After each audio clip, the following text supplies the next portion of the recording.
kindly take your seats.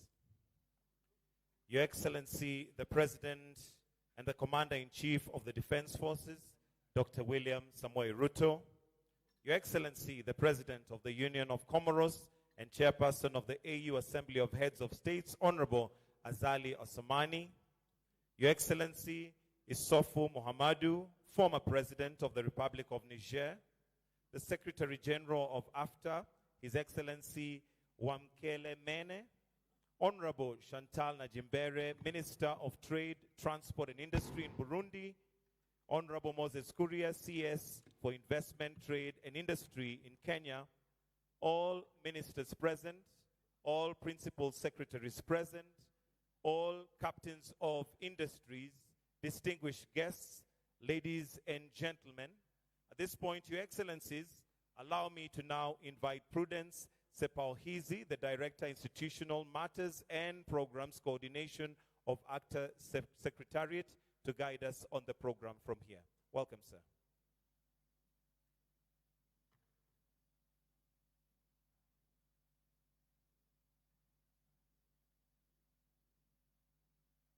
Your Excellencies, all protocol observed. As my colleague Michael has established the protocol, I would like to take us through the program of this morning. We are going to proceed with the official opening ceremony for the second ministerial retreat of the Council of Ministers on the African Continental Free Trade Area.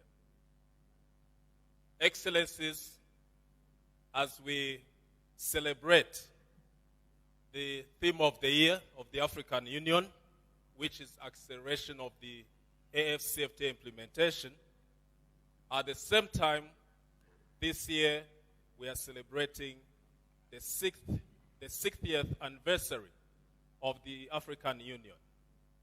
And it is by coincidence that we are here in Kenya, where on the 1st of June, we will also celebrate the 60th anniversary of the Kenyan independence.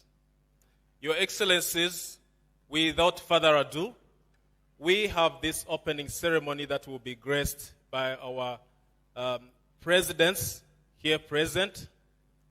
I will first of all call on the Cabinet Secretary for Trade and Industry, Kenya, Honorable Moses Kuria, to make his opening statement. Welcome, sir.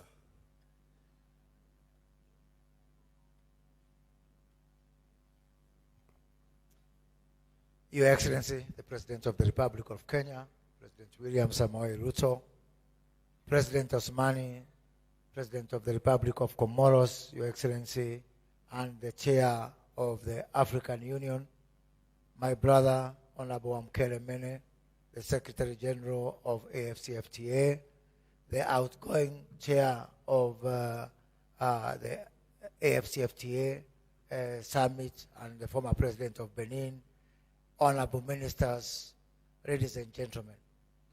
It is indeed my pleasure to be here today for this very important gathering that brings together for the first time the policymakers in the form of ministers, in the form of governments, and our private sector. For so many years, as we have been going through this journey for AFCFTA, it has been a conversation of governments talking to fellow governments. But today, here in Nairobi, Kenya, and for the first time, we have on one side the private sector, and on the other hand, we have the policymakers in the form of the Africa trade ministers. When we were in Addis Ababa for the Africa Union Summit in March this year, Secretary General Wamkele Mene and myself had a discussion, and we asked ourselves, now we have come from this very rigorous phase when we have been going through the ratification and all the preliminary processes. What is the way forward? Where do we go from here? It is at that time that Honorable Wamkele requested Kenya to host the first ever retreat for the Africa trade ministers to chart the way forward and develop an implementation framework and an implementation matrix for taking AFCFTA forward. And that is how we are here today. So let me take this opportunity to thank the AFCFTA Secretary General and the African Union for really believing in Kenya, for trusting in Kenya, for believing that Kenya has got an important role to play in charting this way forward. And I want to assure you, Secretary General, that we are equal to the task. As we embark on the next 3 very interesting days in terms of the discussions that we're going to have, starting from today, with this dialogue between ministers and private sector, and for the next 2 days, that is tomorrow and Wednesday, when we break out for the Africa trade ministers to do a retreat and focus now on the implementation milestones, and for the private sector to continue talking to fellow private sector and see us answer these questions. When we discuss Africa integration, it is for whose benefit? Who are the stakeholders? The government cannot be stakeholders. Governments do not do business. Governments exist and policymakers exist to create an environment for the private sector to take advantage. And so therefore, this morning, we are asking the private sector to step forward, because it is really in your name that we do all these agreements. It is really for your own benefit that we go through all these rigorous procedures, exchanging tariff offers, looking at all the other clauses that we are looking at, so that we can be able to create an environment that is conducive for you. As we engage, there are several things that we also have to take into consideration. One, we cannot have this AFCFTA only existing in boardrooms. We want to go out there. And that is why we are saying the phase of the boardroom is over. Now it's a phase for the businesses to work together. Two is on the need for specialization and for us to respect our diversity, to work together to exploit the good areas, the strengths that we have, and so that we can be able to leverage on the core competencies that exist in different areas. We have cotton in the West.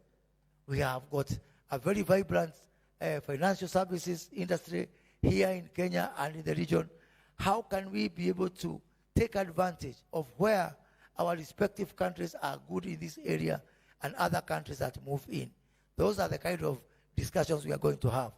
Of course, the big question still lingers in terms of the tariff offers, and I would want to see, we had a discussion last week in Doha with Secretary General Mkeremene, and we have agreed that going forward, the ministers of trade will work together with the ministers of finance in the respective countries, so that as we finish the different levels of tariff negotiations, then our finance ministers and our custom authorities can be able to take the next steps and actually publish the tariff books so that they can start to have effective meaning. Finally, as I conclude, let me also talk about the area of guided trade initiative. Kenya is part of the 8 nations that pioneered the guided trade initiative alongside Mauritius, alongside Rwanda, Ghana, Cameroon, Tunisia, and Egypt. And now, with other countries, especially the SACU countries, now also depositing their tariff offers, we have an opportunity to expand that league of the countries that are piloting what is actually the early harvest phase of AFCFTA. So I have seen my brother Ibrahim Patel from South Africa. We are very delighted with the SACU for depositing the tariff offers, and we look forward that now, for the first time, at most of the strong economies of Africa, starting with South Africa and Nigeria and Egypt and Ghana and all other countries that would want to join the pioneering countries that have been part of the guided trade initiative, to also join us so that we can be able to share with you lessons we have learned. You remember, Your Excellency, it was in the month of October that we flagged off our first export of tea from Kenya to Ghana under the guided trade mechanism, we have learned some lessons. For example, unfortunately, this consignment arrived in Ghana in February, all the way from October. So the willingness is there, but the challenges abound. Challenges of looking at our infrastructure connectivity, challenges of looking at why we need to move from Africa, from East Africa to Europe if you want to travel to West Africa because of the area of the problem of the air travel between our countries. So we have got lessons that we have learned over the last few months. And I believe that as we expand the guided trade initiative, we can now be able to come up with some solutions that can be able to take us to the next level. So I want to welcome all my fellow ministers and the private sector to Kenya and wish all of us very fruitful deliberations. I thank you.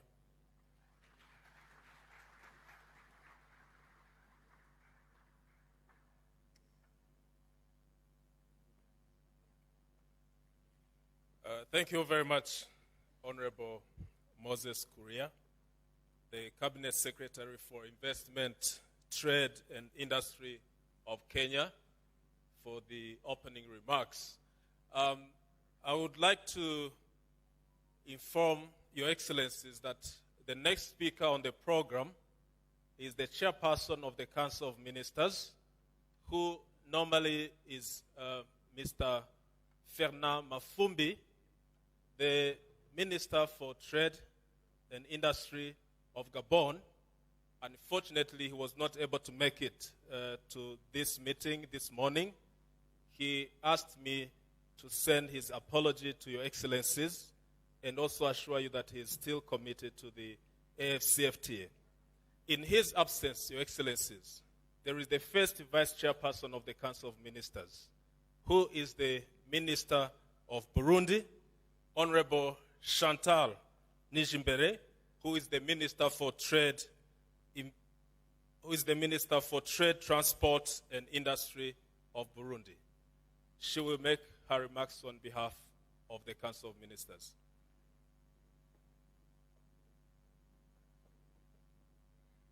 Your Excellency, the President of the Republic of Kenya, Your Excellency, the President of the Union of Comores and Chairperson of the AU Assembly of Head of State and Government, Your Excellency, Champion of AFCFTA and former President of the Republic of Niger, dear colleague ministers, Secretary General of the AFCFTA, dear participants, all protocol observed. First of all, let me join with you all in thanking God for His grace and mercy who allow us to be here today. May His name be praised forever. Let me also appreciate the warm welcome and the hospitality conveyed to us since landing in this beautiful town of Nairobi. Your presence of you, each of one of you here, is a proof of the commitment that you want to make another milestone of the Africa we want. Your Excellency, ladies and gentlemen, the Africa we want, as outlined in the Agenda 2062, is a vision of an integrated, prosperous, and peaceful continent. As also the theme of the year of the AU is accelerating the implementation of the Africa Trade Free Trade Area. To get there, we need to change our mindset and change challenges we face into opportunities. The African Continental Free Trade Area is one of the solutions of some socio-economic challenges that we faced. To do so, we must focus on inclusive and sustainable programs which add value of our economies and which also improving the livelihood of our population. On that line, no one can ignore the role played by the private sector, especially as the key motor for industrialization and trading. The reason why we are here today, in order to offer a platform of discussion on how to own and drive Africa Continental Free Trade Area by improving and keeping strong and active the private sector. I hope by the end of the day, we come up with a roadmap in order to unlock trade and investment opportunity within Africa. I believe that it's a good opportunity for all of us, ever and now, to embark the private sector in the process of implementation of the African Continental Free Trade Area. Let's take this advantage and make intra-trade happening. I wish you a fruitful dialogue and deliberation. God bless you.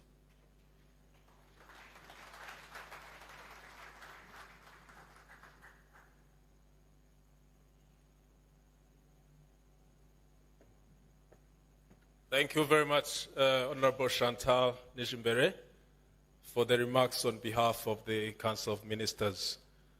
It's now my singular honor to invite the Secretary General of the AFCFTA, His Excellency Wamukele Mene, to come forward and make his remarks.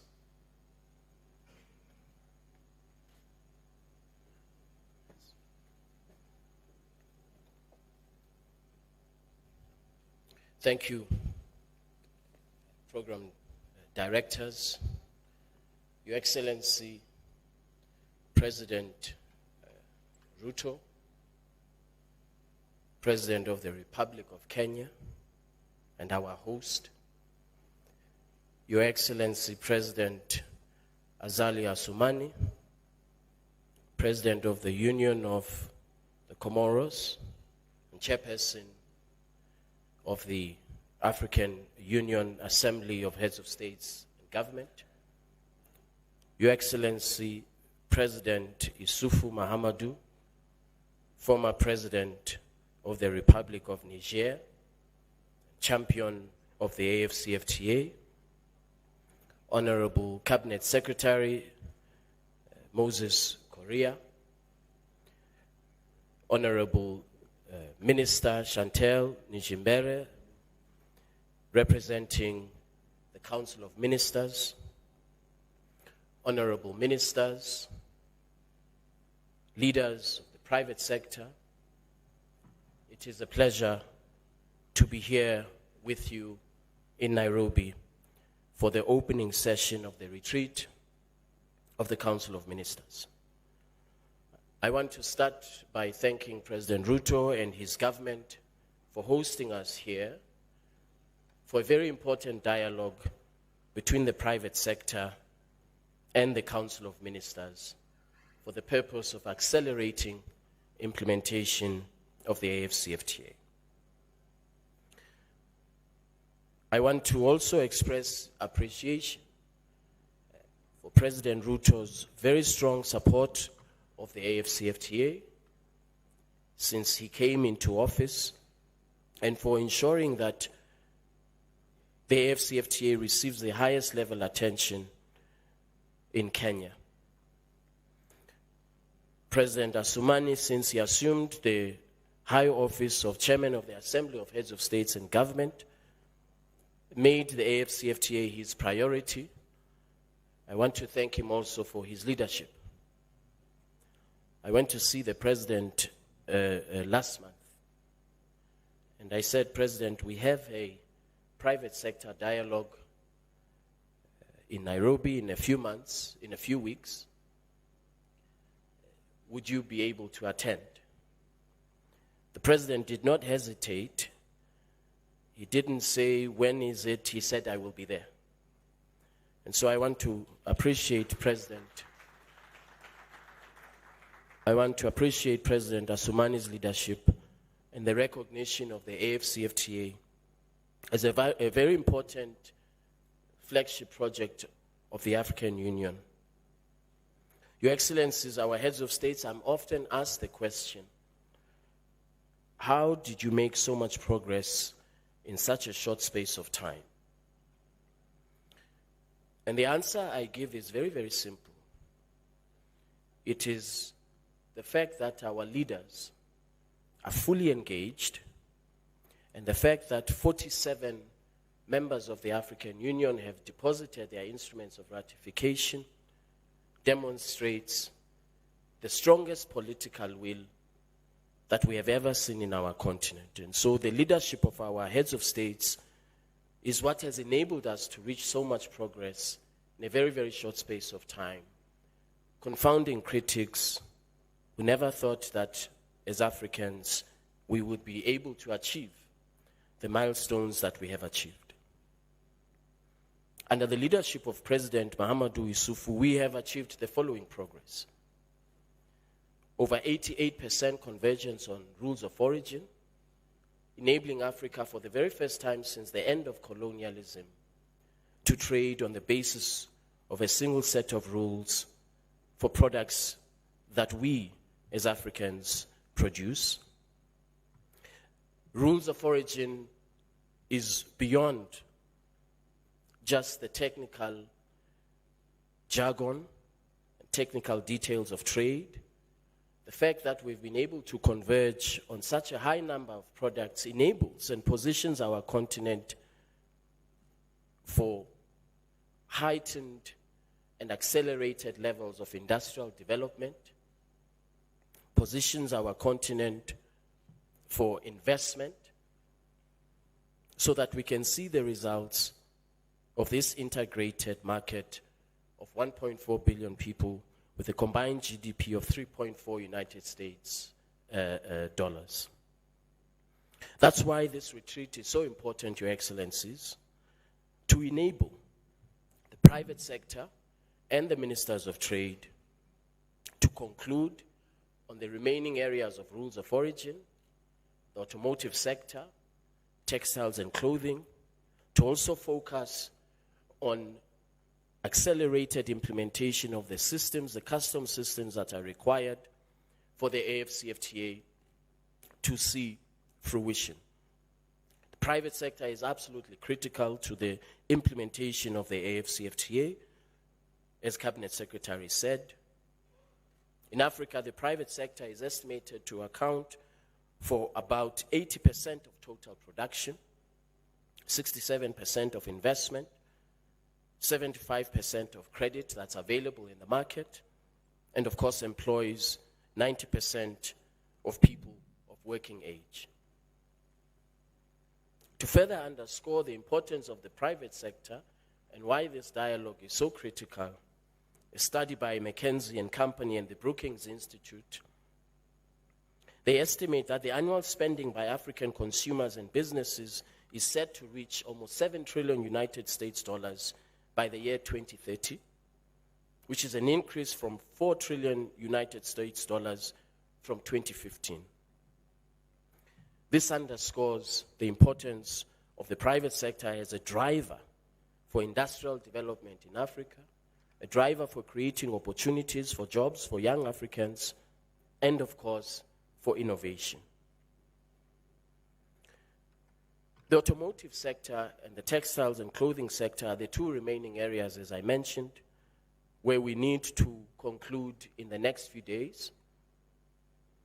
A study by the World Economic Forum estimates opportunities available under the value chain of the automotive sector. They estimate as follows: that the automotive industry in Africa is expected to grow to more than $42 billion by the year 2027 due to increasing domestic demand, rising incomes, and high projections of growth on the basis of intra-Africa trade and the AFCFTA. In the area of agriculture, another important area, the World Economic Forum estimates that intra-Africa trade in basic agricultural products is expected to increase by 574% by the year 2030, where tariffs are eliminated in trade in agricultural products. These are some of the very encouraging projections of what we as Africans can achieve, where we aggressively implement the AFCFTA, liberalize trade amongst ourselves, and ensure that we create opportunities for young Africans. As you may be aware, last year we commenced the Guided Trade Initiative, and I'm most grateful that I had the opportunity to be here in Kenya, in Nairobi last year, when Kenya was flagging off, myself and His Excellency President Ruto flagged off value-added agricultural produce, tea, that was exported from Kenya to West Africa. I often say that this is a remarkable story of how smallholder farmers who produce the tea are now part of the story of successful implementation of the AFCFTA, a story of inclusion of smallholder farmers who are now driving intra-Africa trade. And so I congratulate the government of Kenya for organizing smallholder farmers to be able to benefit from the AFCFTA. Similarly, we saw products that were exported from Egypt to Ghana, from Cameroon, Tunisia, and other countries. And so this year, our objective is to increase the number of countries that are part of the Guided Trade Initiative, increase the products on the basis of rules of origin of the AFCFTA. As I mentioned, Your Excellencies, the AFCFTA has corrected a long-standing anomaly, and that is that when West Africa trades with East Africa, or North Africa trades with Southern Africa, before the entry into force of the AFCFTA, we were trading on the basis of the so-called MFN rules. In other words, there was no preferential treatment of Africans trading amongst ourselves. Therefore, the AFCFTA is an opportunity for us to correct this anomaly, to accelerate and boost intra-Africa trade, to create opportunities for investment, for jobs, innovation on our continent. As I conclude, let me once again thank our leaders who are here with us today, who are here to provide us with a fresh mandate, new directives as we accelerate implementation of the AFCFTA.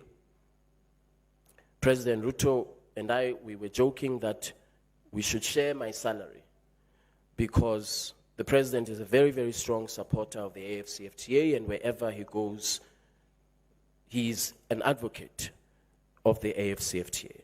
And so we're very, very fortunate to have our leaders with us, President Assoumani, the leader of the African Union, and of course, President Mahamadou Issoufou, ever present in the support of the AFCFTA. And so I wish all of us very, very good deliberations over the next few days. And once again, I want to thank the government and the people of Kenya for hosting us.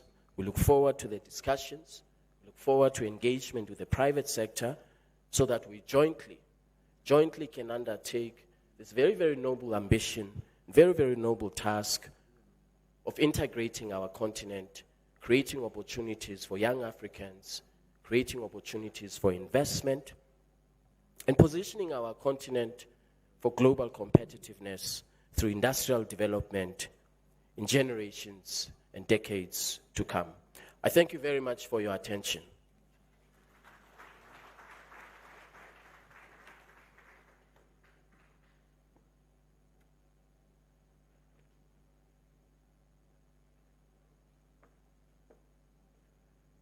Thank you very much, Your Excellency, the Secretary General of the AFCFTA, for these remarks and assuring the private sector of their role in the implementation of the AFCFTA.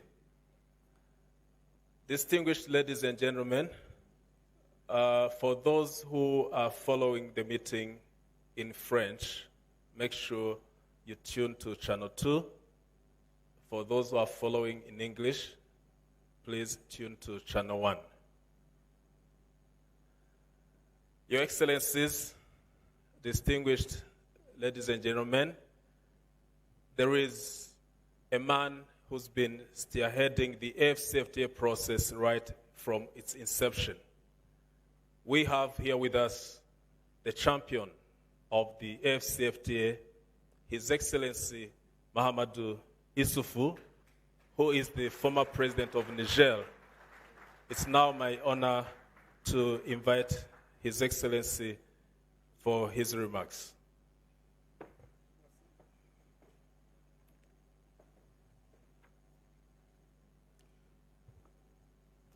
Excellence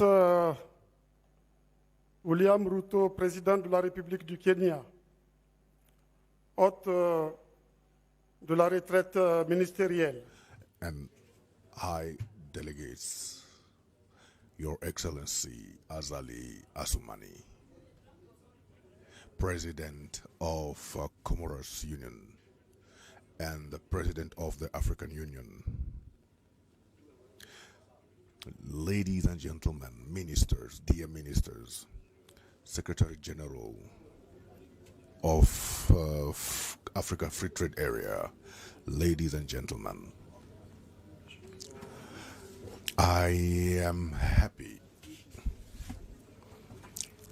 in this presidential briefing and of the opening of this ministerial retreat in Nairobi, here in Kenya. And I thank the spirit of democracy that has allowed dear brother Ruto, your leader that you elected, the president of this beautiful country, I seize this opportunity to renew my warm congratulations to you, sir. And I am happy of that June 1st, your country will be celebrating 60th anniversary to its accession to international sovereignty, results of the battle that the founding fathers fought, i.e. the former president Jomo Kenyatta. May their battle, determination, and Pan-Africanism service be an example to African generations now and in the future. I also do congratulate and greet my friend Azali Assoumani, President of Comoros, President in interim for the Union African, for his leadership at the head of our organization.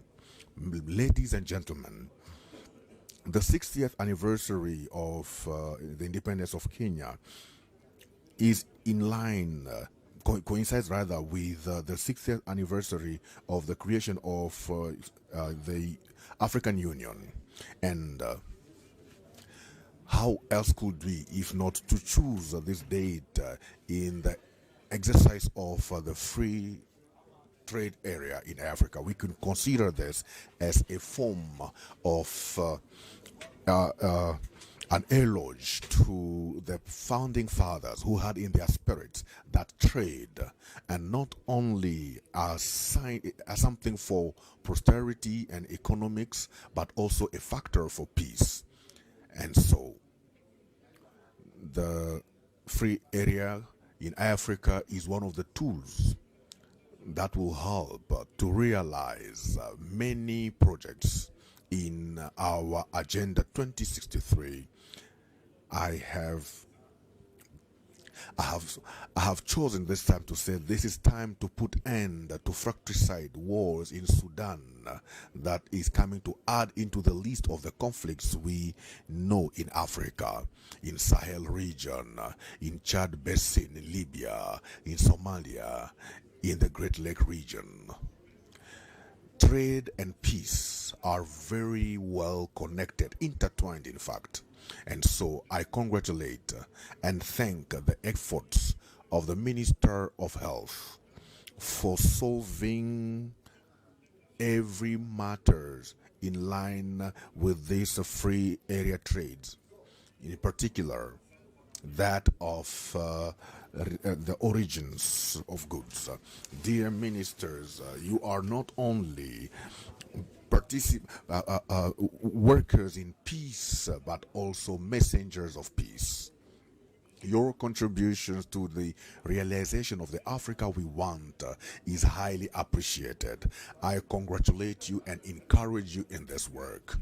And this meeting is an occasion for you to deepen the reflections on mechanisms to undergo in order to continue with the works, in order to have the initiative of the commerce services in the second phase, and to answer to the various challenges that may arise in the implementation of free area trade in Africa, to find a convergence and to conclude on the origin rules related to automobiles and textile. And I want to remind ourselves that June 2023 is the limit, is the date that was fixed by the heads of states in order to reach that goal, to finalize and to operationalize the customs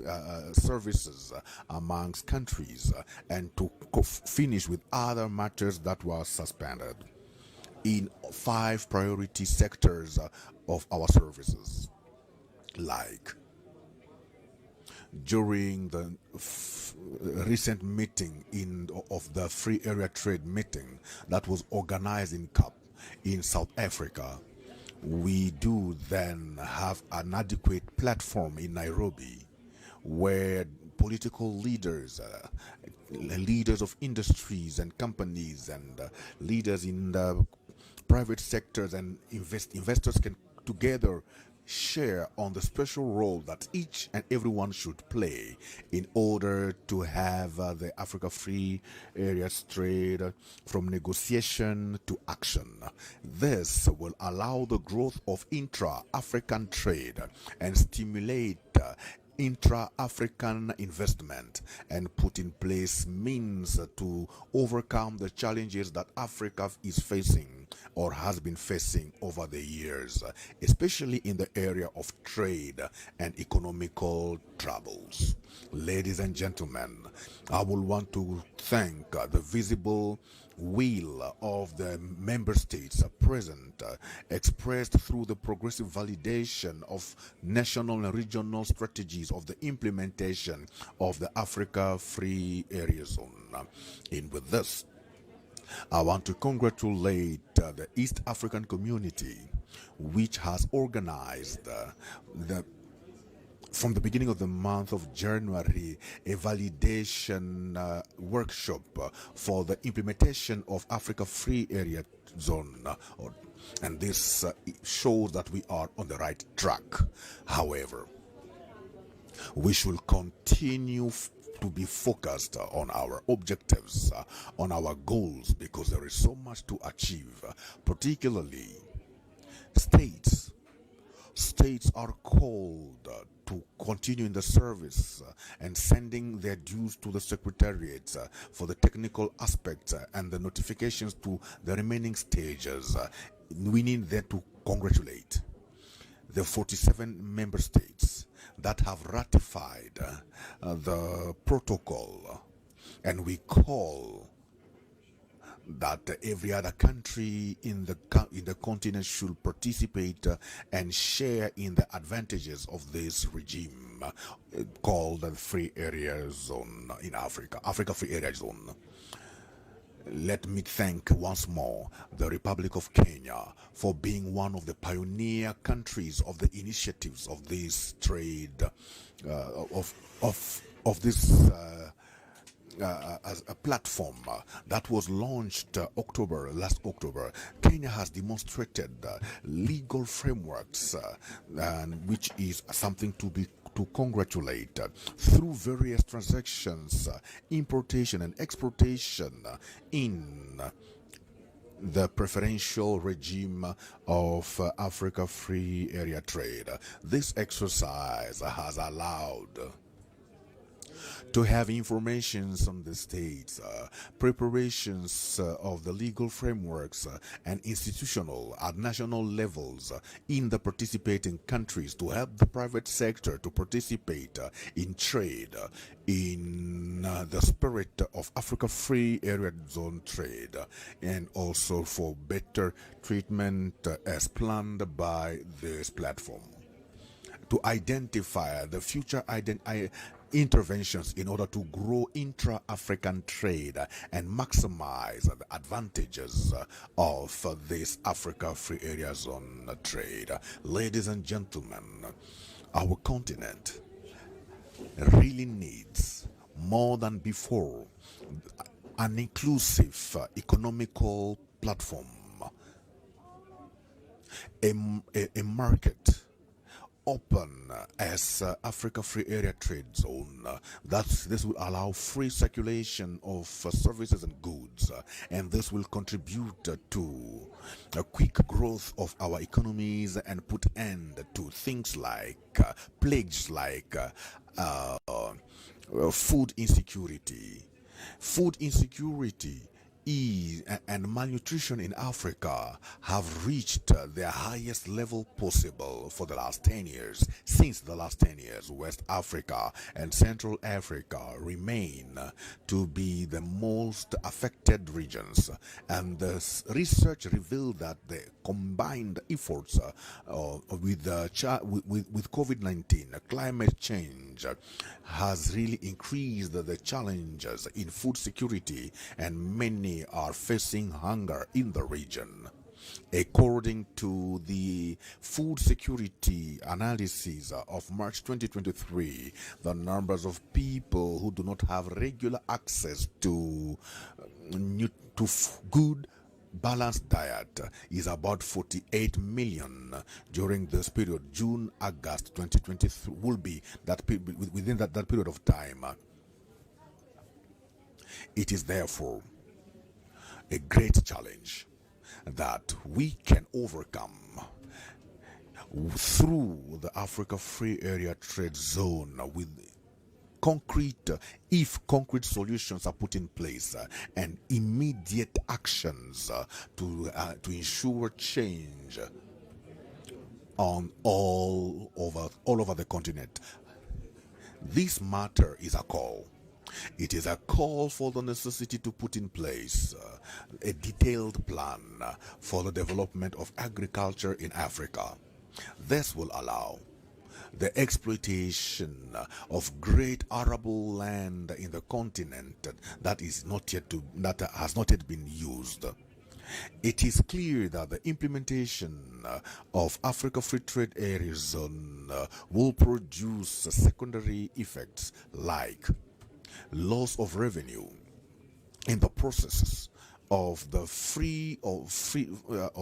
in the process of freeing the tariffs, and so there is need to adjust. And this was put in place and implemented in March 2023 in Rwanda, which was the host country.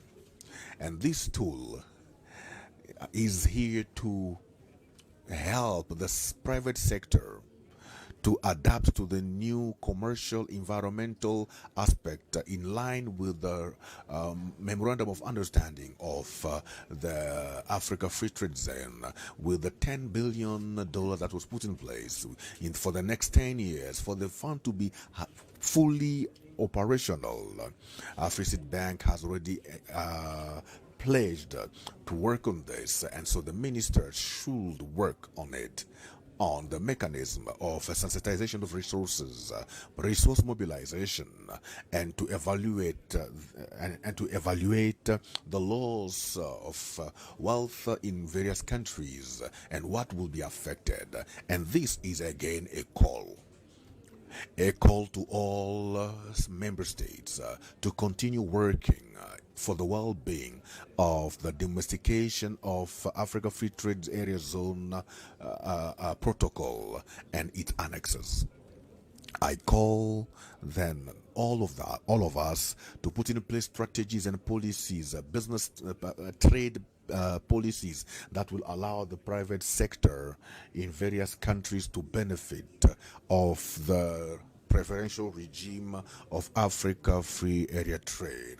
Our continent is the new frontier of the economic development with high potentiality, the youth and the national resources.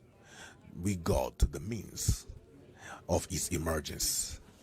And the Africa Free Trade Area Zone is one of the tools that can contribute into this. It is our mission. It is your mission, especially Ministers of Commerce and Trade. I wish you a fruitful session and that you will be able to fulfill the target for the well-being of our continent. Thank you very much.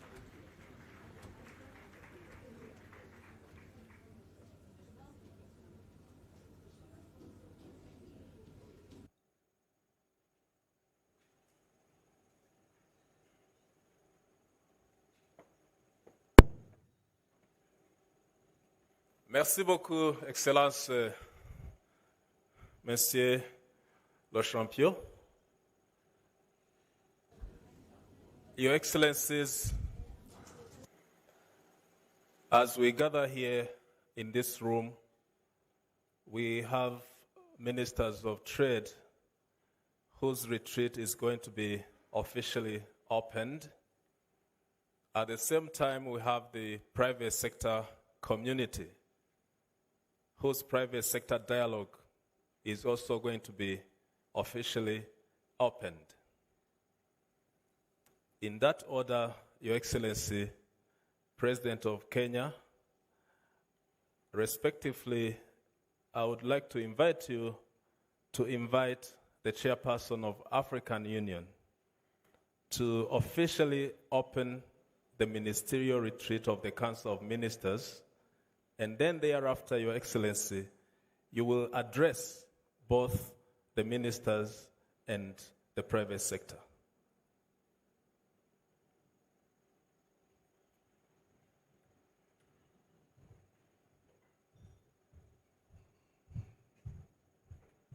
Good morning, ladies and gentlemen. Take your seats, please. Thank you very much. On behalf of the people and government of Kenya, let me take this opportunity, Your Excellencies, President Azali Osmani, President of Comoros, and Chair of the Africa Union Summit, President Isufu, the champion of SCFTA, ministers present, our Secretary General of SCFTA, members of the private sector, distinguished ladies and gentlemen, let me take this opportunity to welcome all of you to Kenya, to welcome all of you to the city of Nairobi, and to wish you very fruitful deliberations in this very important interaction between policymakers and our private sector in the context of the Africa Continental Free Trade Area, a mechanism that will unlock the potential that exists for trade, for investment, for business in our continent, even as we work with the rest of the globe. Allow me, before I invite His Excellency, the President of Comoros and our Chair of Africa Union Summit, to take this opportunity just to volunteer some information to you. Number one, for those of us who are coming from the rest of this continent and beyond, Nairobi is a very interesting city. It is the only city with a national park within maybe 10, 15 minutes of drive from your hotel room. And being a national park, it is not a zoo. So we have wild animals there. We have leopards, we have lions, we have elephants, we have cheetahs. So just so that we are all safe, sometimes these wild animals break off the fence, and you might meet some of this wildlife next to your hotel room. Please be careful when, because they are not domesticated. Number two, let me also volunteer some information to you. scientists, and I am one of them, have proven with scientific data and information that Kenya has the earliest remains of man. This is where humanity began. The Turkana boy, which is a phenomenon that is documented by science as the earliest ever found remains of human beings on planet Earth, is right here in Kenya. And therefore it is correct for me to tell all of you, welcome home. This is where we all began. And my minister has informed me that somehow some of our officials made you to pay visas to come home. And he asked me to apologize, which I do. When one comes home, they don't pay to come home. And I want to promise you that that might be the last time you are looking for a visa to come to Kenya.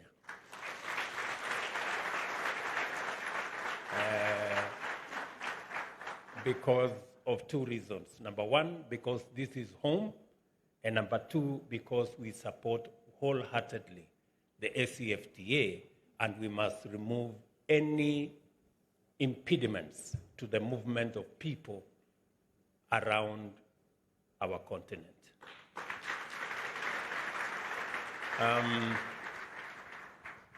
With those remarks, let me now take this opportunity to request my good brother, the President of Comoros, and the Chair of the Africa Union Summit, President Azali, to come and make his remarks. Mr. President.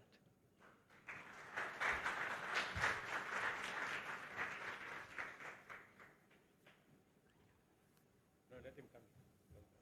Please.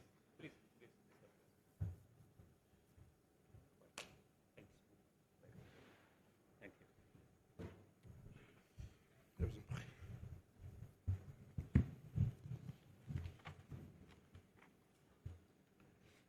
Permettez-moi, avant de commencer mon allocution, remercier notre cher frère Allow me to thank my dear friend and brother d'avoir accepté de rembourser le visa qu'on a payé ici. who has apologized for the sake of the visa that was paid. Et lui dire que This is to say, il aura à s'expliquer à mon épouse parce que moi he je vais will need perdre to mon explain to my passeport. wife Donc, because je vais I rester au might Kenya, je vais pas partir. lose my passport. I will not go back to my country because this is home. Monsieur le Président de la République du Kenya, Your Excellency, sir, mon frère my brother, William Ruto, William Excellence, Ruto, Your Excellency, Monsieur Mahamoud Youssouf, Mr. Muhammad Yusuf, cher frère, dear ami, brother and friend, ancien président de la République du Niger, former president of the champion Niger de la zone and de champion libre-échange du of continent africain. Africa Free Trade Area, Excellence, Monsieur Your Iberlan Excellency Mamfouki, Iberla Manfubi, président du Conseil des President ministres of de la Ministers CEDECAF, Council of Africa Free Area Son Excellence, Trade, Monsieur Your Excellency Wamkelemene, Mr. Wamkelemene, secrétaire général de la General CEDECAF, Secretary of Africa Free Area Excellence, Trade, Your Messieurs les Excellency des États membres de la Ministers zone de of libre-échange du member continent states of africain, Africa Free Area Mesdames et Trade Messieurs les Zone représentants countries, dear secteur representatives africain, of Africa, distingués invités, Africa assalamu alaikum wa rahmatullahi private wa sector. barakatuh. Wassalamu alaikum to you all. Je voudrais en premier May the lieu Lord God bless you. First of all, adresser à mon I frère would like to William speak Ruto, to my brother, William Président Ruto, de la the République du President of the Republic of Kenya. My My warm and sincere gratitude for inviting us to this important meeting on the future of African economy. My warmth and gratitude also go to the people and the government of Kenya for the warmth and fraternity kind of welcome that was given to me and my delegation since we arrived in this beautiful country, and for all the facilities that have been put in place for our services to ensure that this conference is a success. I also do want to thank the Secretariat of Africa Free Area Trade under the leadership of its Secretary General Wam Kelemene for the good organization of this dialogue with the Africa private sector and with the Ministers' Council within the Africa Free Area Trade, the representative of Africa private sector. I am happy to see your participation in this dialogue and your availability, which testifies the interest that you have for the development of our continent, for peace, security, and stability. Dear all, our continent is facing so many challenges in its growth towards a socio-economical development and harmonious one. Some years back, we experienced some of the greatest crises in terms of COVID pandemic, which has destroyed so many of our economies in the countries. Today, we face the consequences of this crisis. Then there is the Ukrainian war with all the impacts that it has. We know that its impact on peace in the world, and especially food security in our beloved continent of Africa. And now we need to all come together, ensure our autonomy in all the sectors by strengthening our capacities, our production capacities, not only to avoid lack of stocks, but also to add value to our primary resources and create employment. But these objectives can never be reached without proper coordinations of our efforts in order to reach economic freedom and develop new strategies on this in order to protect ourselves, protect our countries today and in the future. And so I am very happy seeing the dialogue we have here with the private sector. This is a good platform to engage for the betterment of the implementation of Africa Free Area Trade. This dialogue is crucial because, as we all know, the private sector in the continent is very principal in the acceleration of Africa Free Area Trade, and I do believe that they own this dialogue and they will devote themselves in all the processes for a quick and successful implementation of a common project. Dear representatives of Africa private sector, we have always wanted and always had the desire to have a strengthening of capacities within the region and the continent through intra-trade and employment creation, through women entrepreneurship, youth and women entrepreneurship. This will help these said part of our populations to be alienated from any form of extremism.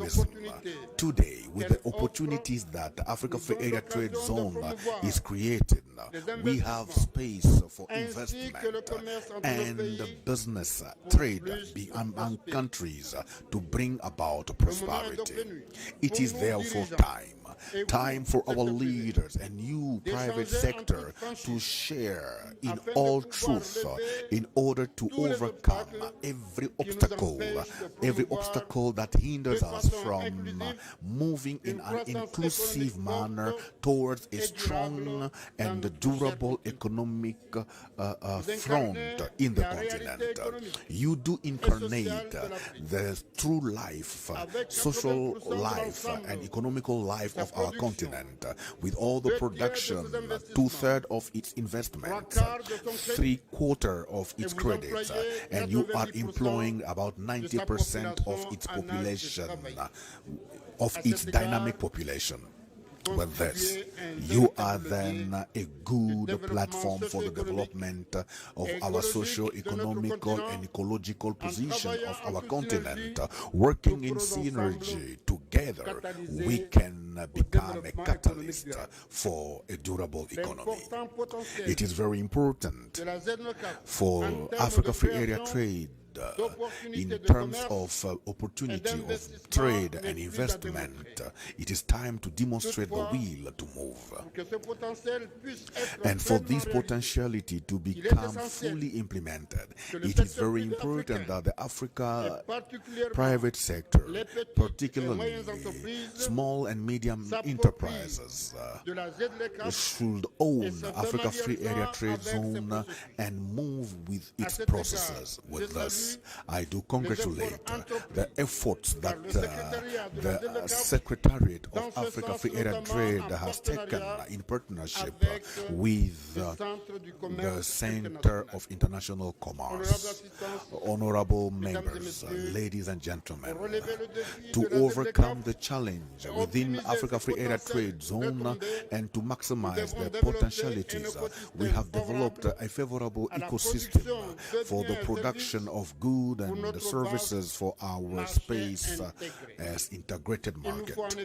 Once more, we need to put in place tools that will accompany, necessary tools that will accompany the realization of this, and this will have a positive and durable impact on the continent. Things like new technology and also blue economy that constitutes a great opportunity in terms of investment and income. It is in this sense that Amoroni in the Comoros 14th to 12th to 14th of next month will be meeting on the blue area, blue market, and we do encourage African ministers of trade and industry to integrate the implementation of Africa Free Area Trade Zone in their agenda and to prepare themselves to overcome the challenges and seize the opportunities that this free area trade zone in the continent of Africa gives. It is good to integrate totally. This will offer great reward to our beloved continent. The place for the African Union, the protocol of Africa Free Area Trade, the right of intellectual property and confidentiality is part of a great move towards the realization of this dream. And in our engagement, government should work hand in hand with the private sector, with the civil society and our citizens in order for the Africa Free Area Zone not fail by only being an illusion. The partnership, public-private partnership, is very important for our durable growth in funding all the technical assistance. This will allow African countries and industries to develop and grow and help us reach our goal of Africa, developed Africa for Africans. And with this, I would like to say there is need to institutionalize a dialogue with Africa private sector in the implementation of Africa Free Area Trade.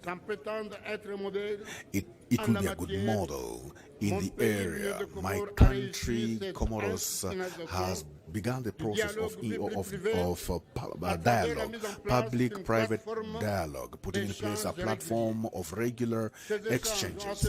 These exchanges today is very beneficial to my country.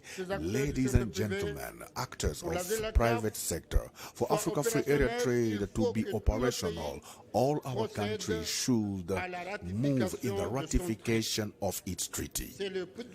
It is the advocacy we are doing now, and we are convinced that remaining countries will join us in this good move, that together we shall make this ambition a success and business opportunity for our beloved continent and companies and people in particular, and the youth and African women.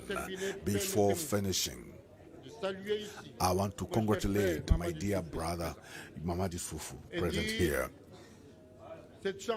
This opportunity, this great opportunity to have him as champion of this major ambition that we have. I know him very well.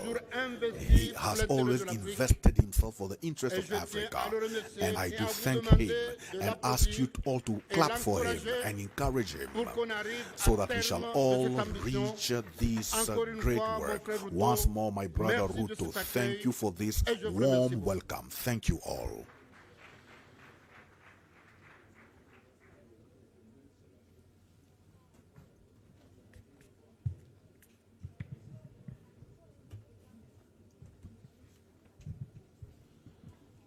Round of applause for President. Applaudissons pour le président Ousmane. S'il vous plaît, regagnez vos places. Let me just take a few moments to recognize all of us leaders who are present here, and to again welcome you to Nairobi and Kenya, to this historic meeting, because I am a great believer that we are at a historic juncture in world development in which Africa is emerging as a focal point of important global discourse.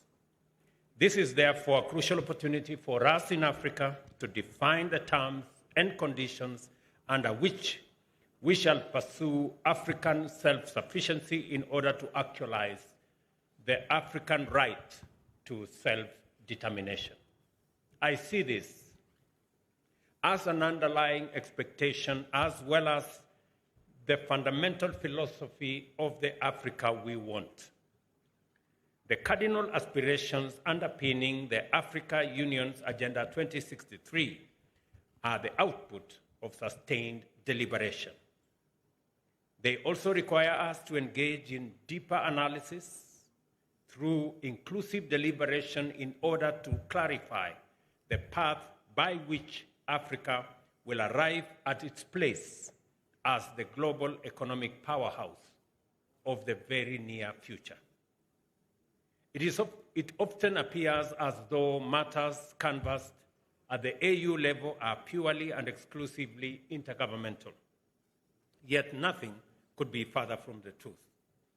The economy, development, and self-sufficiency are multisectoral and interconnected concerns that must be pursued through collaboration and consultation by all stakeholders in the public as well as the private sectors at the domestic, regional, as well as continental levels.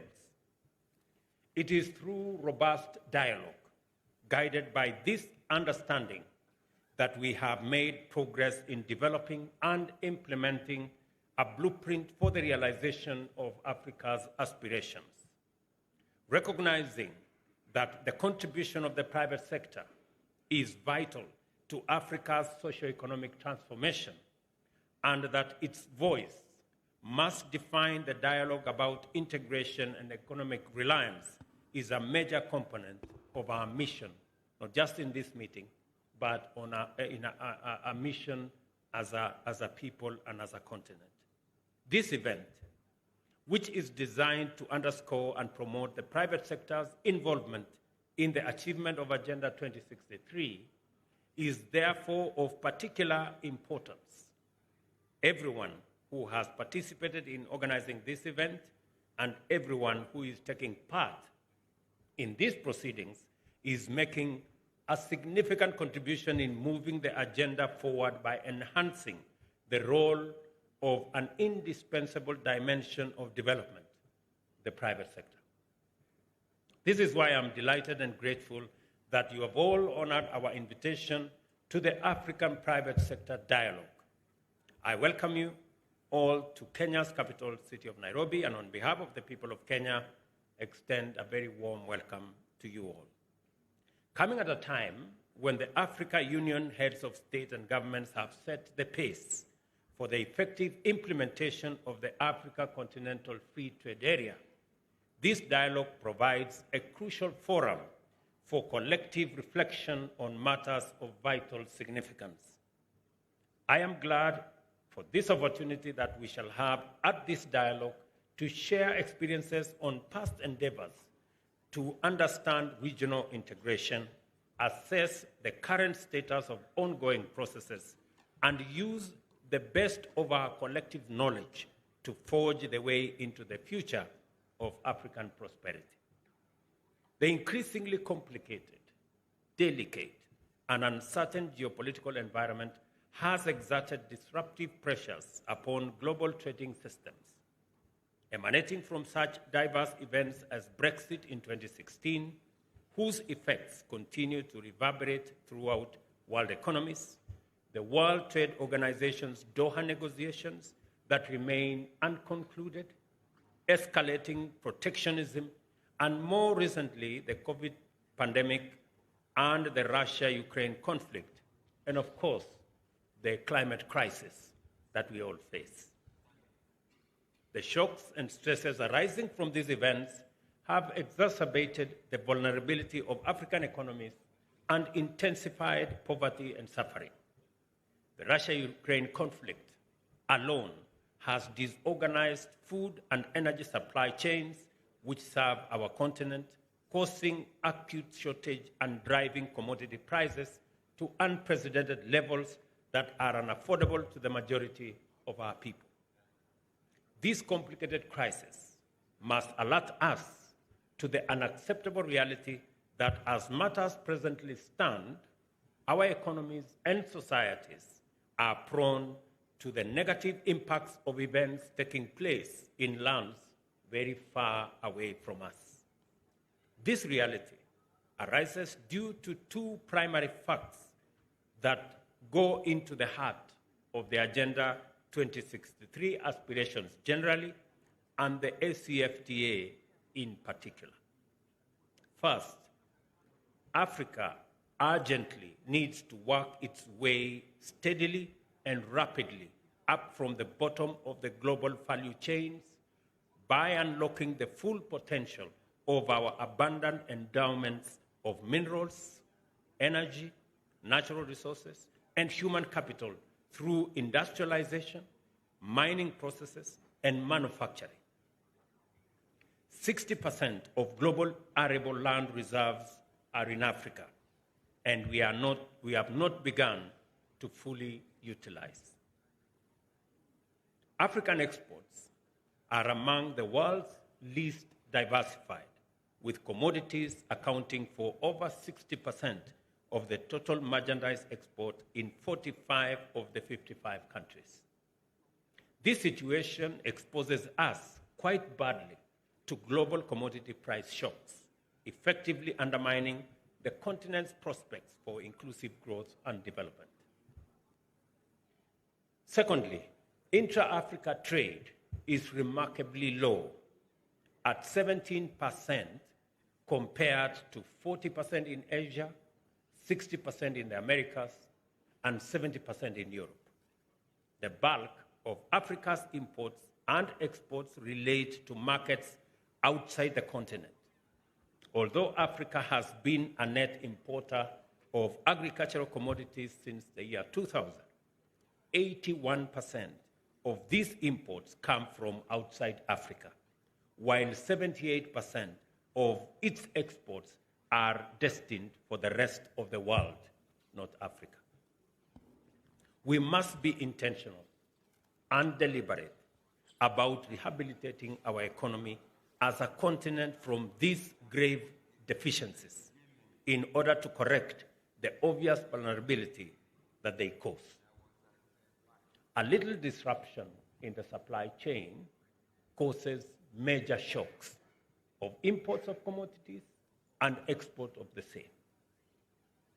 We have a highly promising opportunity to sustain a robust conversation about resilience, generate strong consensus regarding self-sufficiency, and design policies and strategies that will direct public and private investments towards competitive efficiencies, increasing employment, creating wealth, and making sure that we are less vulnerable as a continent. A major enabler of continental economic takeoff requiring considerable investment is infrastructure. Low infrastructure connectivity is a serious impediment of our ambition to realize Africa's full trade and economic growth potential. Consequently, this dialogue provides the perfect occasion to align government and private sector complementarity with the colossal demand for port, rail, road, and air transport, power and energy, as well as information, communication, and technology infrastructure. Here is the opportunity in more detail.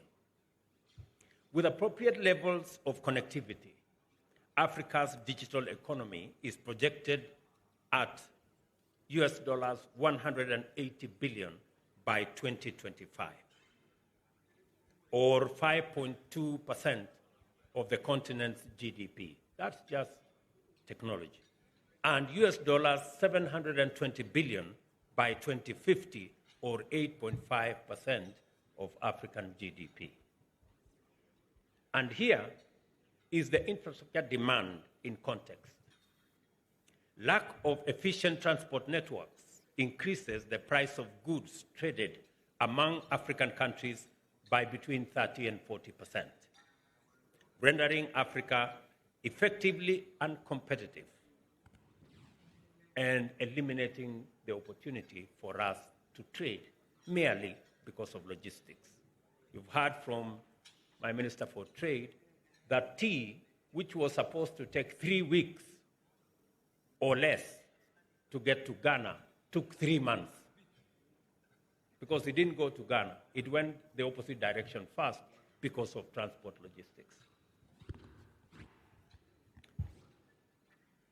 Bearing in mind that 16 African countries are landlocked, underdeveloped transport connectivity hampers intra-Africa trade and drives up the cost of imports and exports with regard to other parts of the world. To further illustrate this point, I remind you of the confinement, which I just said, of value-added Kenyan tea, destined for Ghana, which left, and I was there with Wamkele, which left Nairobi on the 5th of October, but it got to the port of Tema in February the next year. The current level of lack of connectivity is a great impediment to our progress as a continent. And therefore, the Agenda 2063, which speaks with clarity on what type of infrastructure that we need to be able to connect our countries, eliminate the barriers that are erected by our boundaries, and human capital and human beings who hamper trade. These are unnecessary impediments to trade and investment in our region. The current level of technology in the fields of infrastructure development across sectors is fairly high. This dialogue is a golden opportunity for African private sector and African governments to deploy the concept of technology leapfrogging, thereby ensuring that advanced technologies are incorporated into priority infrastructure investments. Similarly, the implementation of the single African air transport market must be attended to in this dialogue with particular urgency. Already there is a conversation between Kenya, Eritrea, Ethiopia, Rwanda, Uganda, on how we can consolidate our air transport and have a regional airline that can move people, that can move goods, that can move services across our region without the current unnecessary impediments caused by air transport fragmentation. Similarly, the implementation of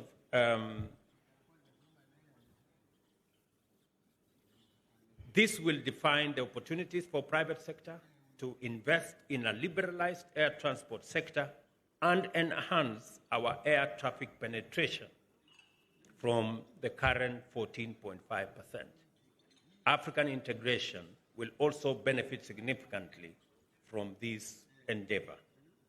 The overarching methodology of the Africa we want is to transcend all the shortcomings, gaps, and vulnerabilities currently impeding Africa's progress and potential by redefining them as transformational opportunities for private-public collaboration.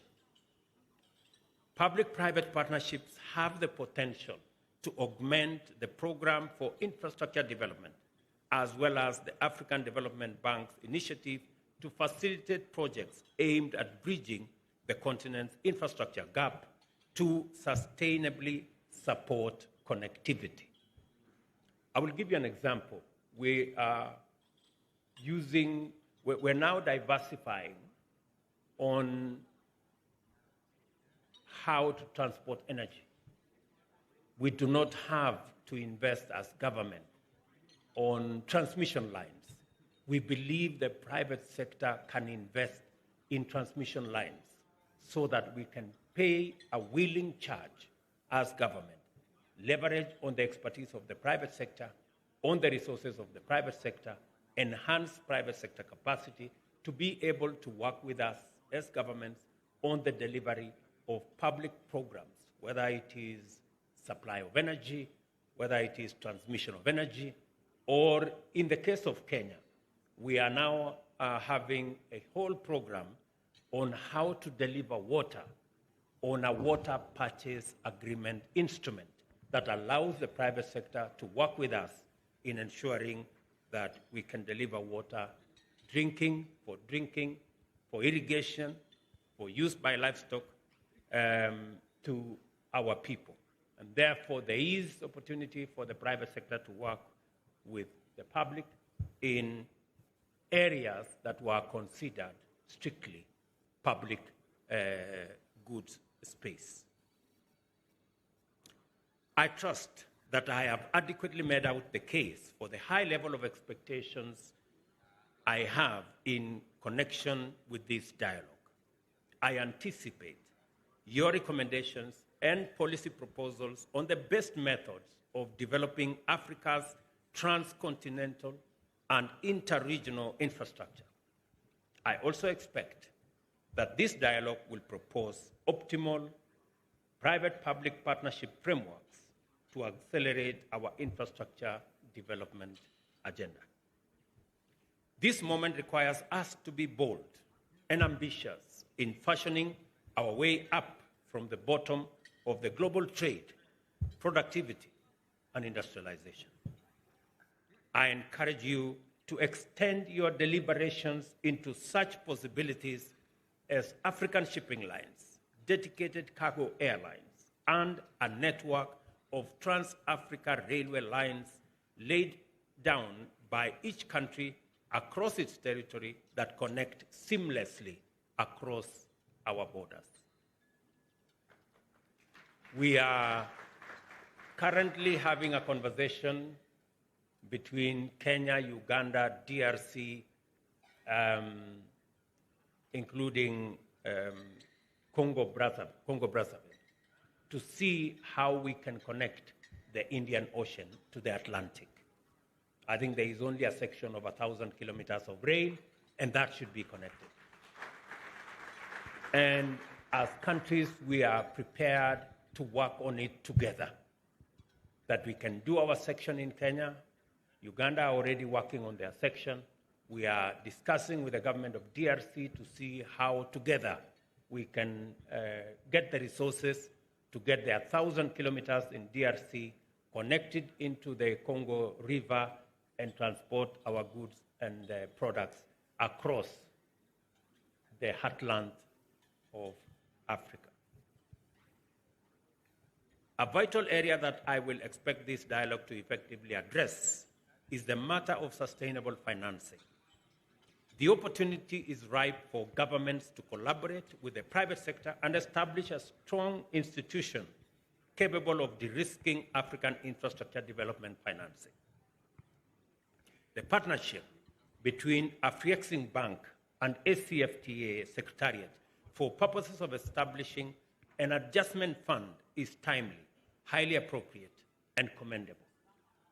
Such a fund would cushion countries against short-term revenue losses and support eligible private sector firms to upscale operational capacity in order to undertake projects and other opportunities on a continental scale.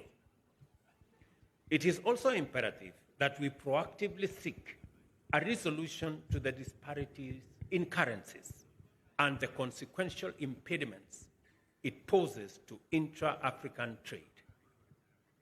Trade, ladies and gentlemen, cannot take place without efficient and a unified payment system. Although there has been introduction of several regional payment infrastructure in the continent, we lack a single system that seamlessly facilitates trade among all our nations, eliminating the obstacles posed by varying currencies. I am, however, delighted to note that Afreximbank, in its mandate to facilitate intra-Africa and extra-Africa trade, embarked on building a centralized payment and settlement system to support trade under the ACFTA. It is called the Pan-African Payments and Settlement System. Banks and payment providers can plug directly to it to enable secure and instant payment in local currency. The system is designed to reduce or eliminate the challenges of cross-border payments and by so doing, accelerate intra-Africa trade. Let me say this. I think it is important for the trade ministers who are here. We are all struggling, and all our businessmen are struggling, and our traders are struggling to make payments for goods and services from one country to another because of differences in currencies. And in the middle of all this, we are all subjected to a dollar environment. Kenyans want to pay for Tanzanian goods in dollars. Tanzania wants to pay for DRC goods in dollars. Egypt wants to pay. Why are we bringing dollars in the middle of our trade?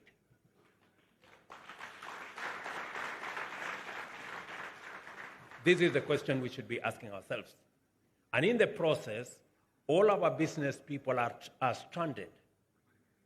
Egypt cannot pay for our tea because they are looking for dollars.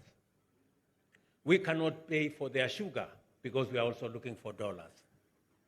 You know?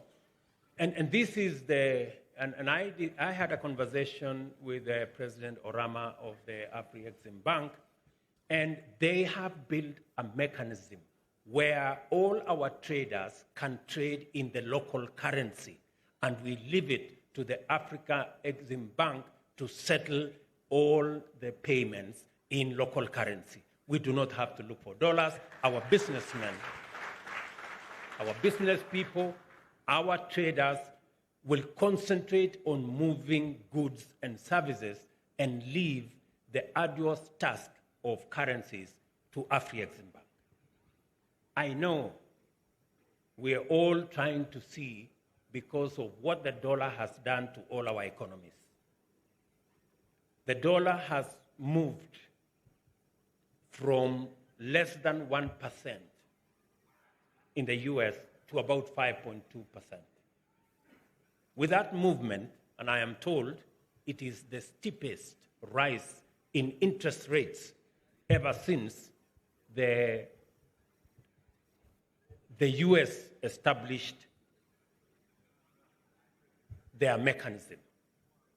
That steep rise has caused us unnecessary trouble. I think it is important for us to figure out. Many of us are saying, oh, maybe we should move away from the dollar to the yuan. Maybe we should move away from the dollar to another currency.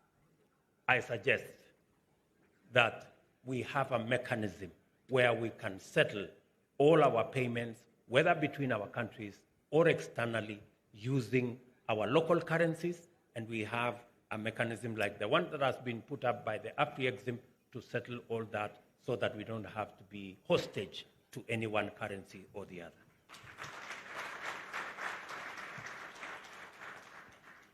Without a single payment platform, payment instructions from one African country to another typically passes through several intermediary financial institutions, leading to increased costs, complications, problems, and unnecessary currency fluctuations, and ends up being a whole ecosystem of confusion. Additionally, the time has come to introduce Pan-African insurance agencies and other African institutions to opportunities in the SCFTA market. My brother Mekele, you have a job to do. But first of all, we must take decisive steps to strengthen our financial institutions to effectively support a strong private sector performance in the SCFTA and general Pan-African business. There is an ample body of best practice from successful regional integration experiences, like the Association of Southeast Asian Nations and the Southern Common Markets, which establishes that the full benefits of regional trade agreements can only be maximized when member states prioritize trade facilitation, especially the ease of cross-border activity. Non-tariff barriers distort investment dynamics and impede competitiveness. As a result, non-tariff barriers effectively undermine or even invalidate a free trade area.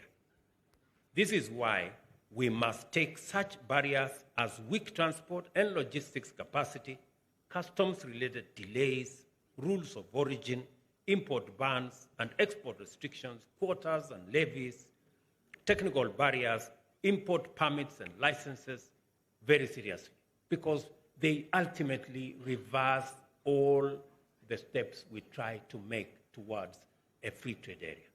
They may look small, they may look incremental, but they are sum total amounts to a reversal of what we are all trying to achieve. I was giving an example of the private sector this morning of, Uganda is our second best trading partner with Kenya. But you find some bureaucrats. President Museveni had to call me about 2 days ago to ask me about Uganda milk that had challenges coming into Kenya. Yet we have all manner of products we are exporting to Uganda. These kind of non-tariff barriers ultimately amount to undermining our free trade area. And we must be vigilant to make sure that such small steps do not amount to whole barriers.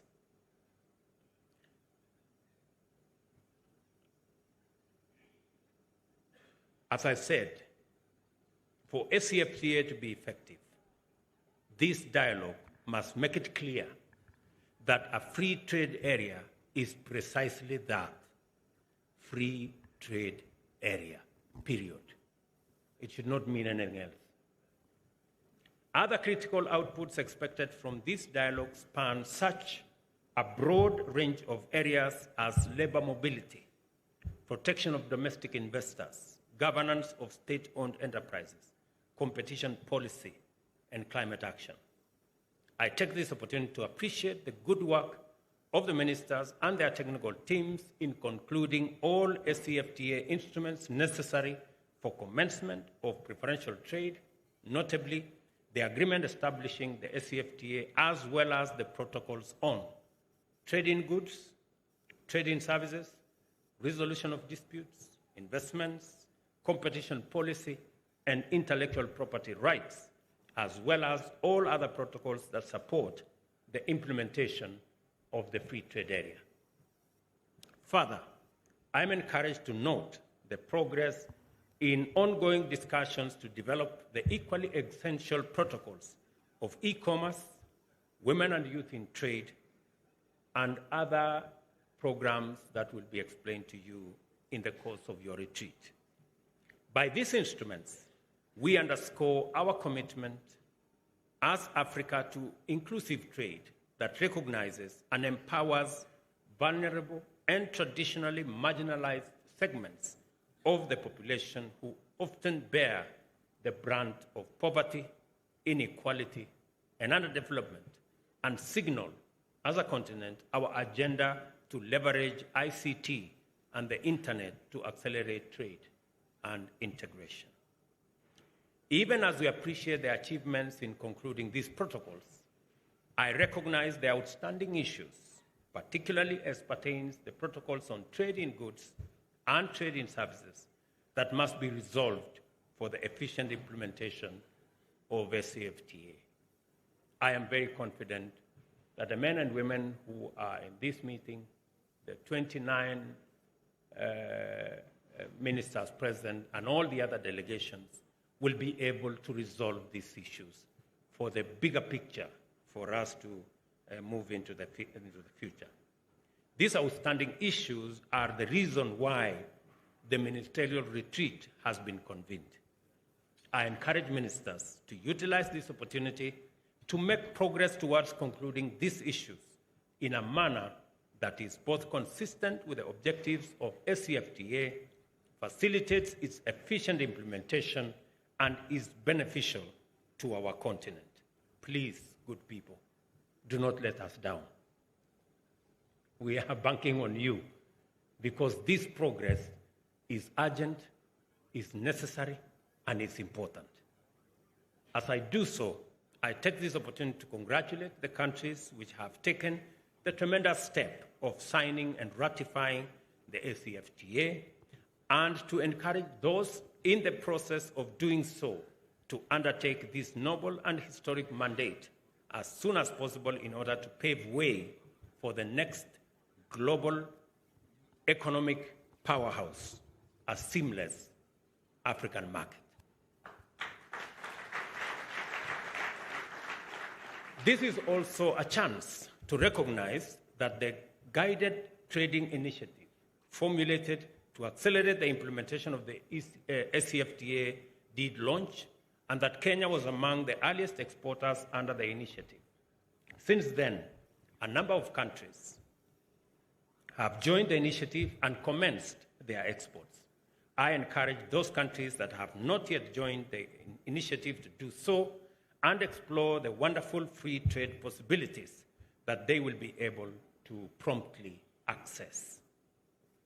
Further, I challenge our ministers as they deliberate on the most appropriate resolutions to the outstanding issues in connection with the protocols to envision a unified Africa and promote the creation of coherent regional value chains whose outputs will bear the proud Made in Africa distinction. This is how we will make it possible to market the continent abroad as a single investment area.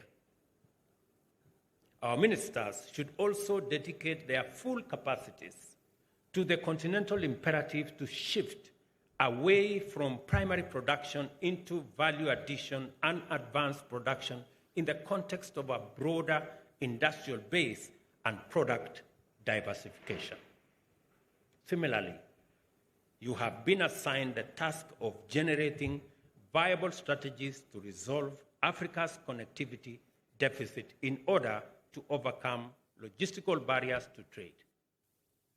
In respect of this assignment, and our chairman is here of AU, and I have the brief from my colleagues, heads of state, I encourage you to be ambitious and to demonstrate urgency. I hope our ministers are listening to me. I have been sent by your bosses. Please, don't let us down. Africa should be a hub for manufacturing. For example, active pharmaceutical ingredients, which are the main inputs for drugs and medicines, are plenty in our continent. Africa can be the source for all APIs. This ambition can and should be realized to cut down the cost of medicines and address our quality of healthcare. Many similar opportunities exist, and we must plan for these investments so that they can happen. Finally, it is very important that our ministers embrace the task of expediting the ratification of the protocols on the movement of people in order to support trade in services and free movement of business, especially business people, which is a critical factor of free trade. And I want to urge all of us, in the presence of our chairman, that as we go forward, we have demonstrated sufficient political will as policymakers. We want our private sector to equally pull their weight so that we can move together. We will be making additional interventions. We will be making additional steps. We are considering, as AU, as heads of state, a mechanism where we can improve on the mechanism of the Africa Union, so that Africa Union can speak on certain matters for all of us as a continent. We can negotiate better if, as a continent, we can negotiate together. We should be able to negotiate together on matters trade. This is one area that countries must surrender some of its issues to the Africa Union the way the EU have done. We can do better than the EU. We can do better than other trading blocs. We have made the conscious decision that we want this continent to be the single trading market with a population by 2050 of 2.5 billion people and a GDP of $3.5 trillion. That commitment will unlock the tremendous potential that we have in this continent. And I am a great believer that the policymakers, the heads of state, will be able to provide the mechanism for us to be able to realize that great potential that exists in our continent. And secondly, we must also act together on matters of peace and security. It is not possible that this continent shall continue to be a place of conflict and war.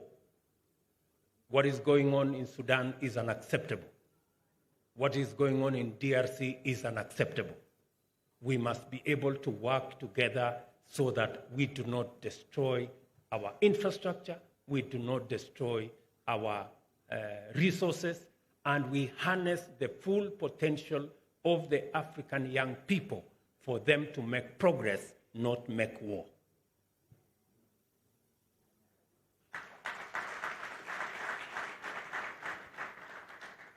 With these remarks, I now wish you all fruitful discourse and productive deliberations. I will be most delighted to receive reports of a successful African private sector dialogue and ministerial retreat. I must hasten to encourage all our visitors to find time and experience the singular delight of amazing people, wonderful natural attractions, and scenic beauty, as well as the incomparable flora and fauna that makes up magical Kenya. The African Private Sector Dialogue and Ministers' Retreat is now duly launched. Thank you very much. God bless you, and God bless Africa. Asante sana. Thank you.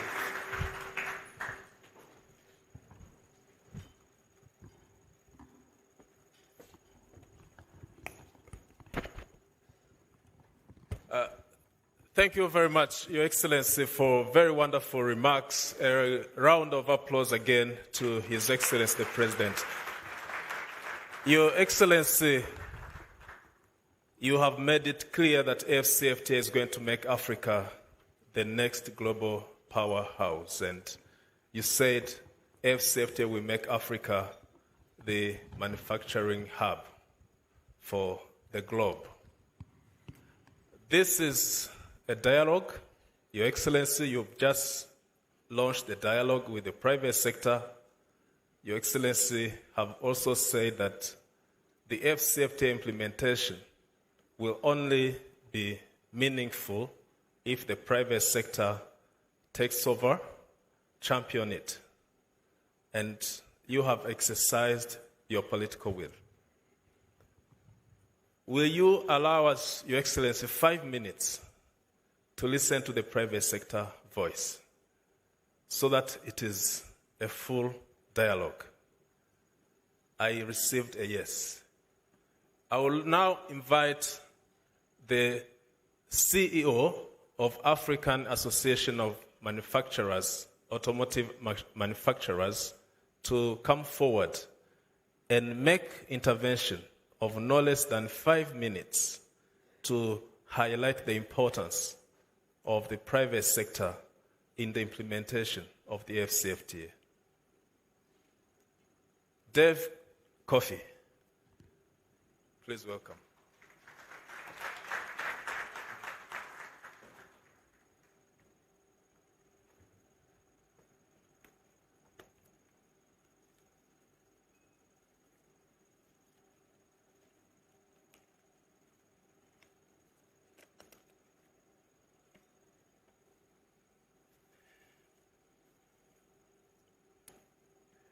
Your Excellency, Mr. President, Honourable Ministers, Excellencies, ladies and gentlemen, thank you for the opportunity to engage you specifically on the automotive industry in Africa. The continent is at a cusp right now in the sector. You have 5 countries in Africa that are either, these are hub countries, assemblers that are either implementing policy or approving to implement policy this year. And they include Kenya, Nigeria, Ghana, Cote d'Ivoire, and Egypt. We are a private sector Pan-African automotive association whose members are global component manufacturers, global vehicle manufacturers, service providers, and financial institutions that add value to the automotive sector. We work with African governments to refine, to develop, to implement policies and ecosystems that will attract the private sector investment and unlock the economic potential of the continent. Africa can become the manufacturer of between 4 and 5 million vehicles a year, with the benefits of significant employment and contribution to GDP, and obviously a big impact on balance of payments. This would be 20 CKD plants completely knocked down on the continent, which will have a very significant impact. So our mission is to industrialize and grow the sector in Africa. The industry is a global production and trade system, with OEMs deciding where they're going to manufacture what. And you're not going to have the same vehicle manufactured in the same location in Africa. It will be a production and trade system where OEMs make specific models in specific locations and trading across the continent and importing into those countries too. The component manufacturers will follow the OEMs. That's how it works. The OEMs drive the scale, the technology, and the OEMs go and invest themselves. The effective implementation of the Continental Automotive Strategy will cause the OEMs to decide what they do where. It's very encouraging that we have had a Continental Strategy approved as a living document that's going to get implemented by a task force that also comprises of member states. This is a significant step and is the right way to go about it. Not every country will assemble a vehicle. Some countries will participate in the value chain, and that's what's absolutely critical for inclusivity across the continent. The architecture of these policies is very important, that it promotes production and trade across Africa. But I wanted just to touch on the rules of origin, because well-structured and ambitious rules of origin are very, very important to industrialization. And particularly, I want to touch on component manufacturing, because I know there are concerns from emerging economies that the rule can't be too high. We promote a 40% for a number of reasons, and I'm going to share with you the reasons why it is inclusive. But they are critical, well-structured, and ambitious rules of origin are critical to support industrialization in any free trade area. Global component makers and countries won't allow their industry to be placed at risk after taking decades to actually create that industry. So it's important to find a balance. Too low levels of originating material will allow people to manipulate the system with transfer pricing, poor customs controls, etc. We can't afford that. We have one opportunity to actually industrialize Africa in the automotive sector. We know that there's a great and growing interest in our minerals in Africa. It's critical, and countries are taking that lead to actually transform minerals. From an automotive perspective, it doesn't mean you have to make a battery. You can add value in the value chain, and actually that contributes significantly to the industry. Every country doesn't have to make a full component. It can make part thereof and actually pass it on to a neighbor for value addition. And that's important.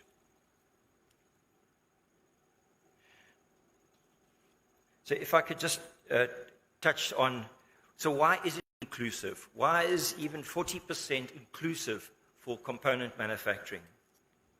Accumulation provisions that are well designed allow subcomponents and materials to be traded across Africa, and for the originating material to accumulate into the final product. Emerging component manufacturers, our advice is find a partner. Get yourself a technology partner in Africa that's currently manufacturing, because they bring multiple advantages. The skills, the technology, and the sourcing of the value chain. They're doing it already. Tap into that and actually allow that to feed. The collaboration on the continent in automotive is absolutely critical to getting this right. The industry allows a developmental path by partnering a component manufacturer in a developed economy. That manufacturer wants to expand. The emerging economy wants to grow with technology and support the OEMs in the volume growth. So, case studies of industrial partnerships across the world have shown that carefully developed accumulation provisions allow for very good industrialization. There are existing regional economic communities and customs unions today that have agreements. Let's implement them effectively. Let's use them. There are countries in customs unions with industries. The opportunity is to actually develop that, quickly implement, and actually develop capability along that. The Automotive Task Force is a big opportunity for the development, because best practices will be shared with member states through that. The opportunity to localize on the continent on the significant scale that the AFCFTA offers will actually allow localization of components that weren't localized before. That's important. So Afrexim Bank, rounding off, have actually just awarded a contract to develop a value chain study for the whole of Africa and find the footprint of who manufactures what through the value chain. So I request, from the private sector perspective, let's be bold, as the President said. Let's be deliberate. This is not going to happen by chance, right? Let's have ambitious rules of origin. Let's think beyond our own country. Let's think Africa and collaborate, actually, to bring about a well-integrated automotive industry in the future. This is the chance we've got within the AFCFTA. Thank you. Thank you very much. Your Excellencies, ladies and gentlemen, we've come to the end of that particular session. So to wind up, would like to all be upstanding as we are now going to finish that particular session with the national anthem, after which we shall allow His Excellency to retreat before we get to the other engagement with the private sector. So at this point, I'll request that if there's anyone who's seated to kindly be upstanding as we now have the national anthem.